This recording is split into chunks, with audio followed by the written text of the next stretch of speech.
À l'image des spectacles, des jeux et du sport, la lecture offre à ses adeptes un plaisir sans faille.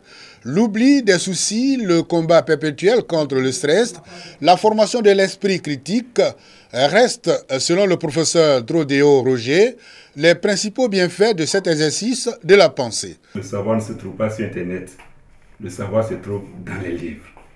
Parce qu'en fait, avant même d'aller sur Internet, il faut avoir quelque chose dans la tête. Lorsque on est amoureux du livre et de la lecture, il y a ce plaisir quasi érotique, n'est-ce pas, de découvrir ce qu'on a cherché. Quand on trouve ce qu'on a cherché, il y a ce plaisir-là. Il faut vraiment le vivre pour en avoir conscience. Éveil de l'âme, moteur par excellence de l'écriture et de la culture. La lecture sous nos cieux a bien du mal à enrôler les cœurs encore sceptiques. À Bouaké, plusieurs actions de sensibilisation à la lecture se mènent sur le terrain.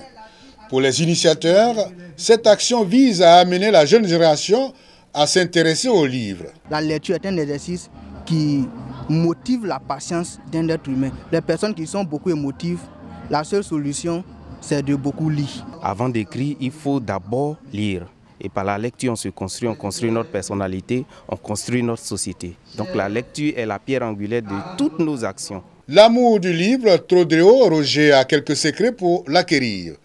Cet exercice qui lui a valu quelques années en arrière, le pseudonyme de rat des bibliothèques. Le premier secret, si je peux le dire, c'est la curiosité, l'envie de savoir. Le second secret, c'est d'avoir peur de l'échec. Un étudiant qui n'a pas peur de l'échec, il lit ou ne lit pas, ce n'est pas son problème. Tout en forgeant la mémoire, la lecture aide le fanatique à réviser sans effort afin d'accéder à des connaissances nouvelles.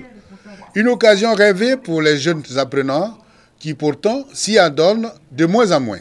J'incite vraiment la jeunesse ivoirienne à vraiment s'adonner à la lecture.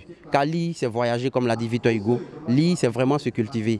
La lecture joue un rôle primordial dans le quotidien des hommes. Et le livre reste le seul moyen de parvenir à ce monde empli de connaissances.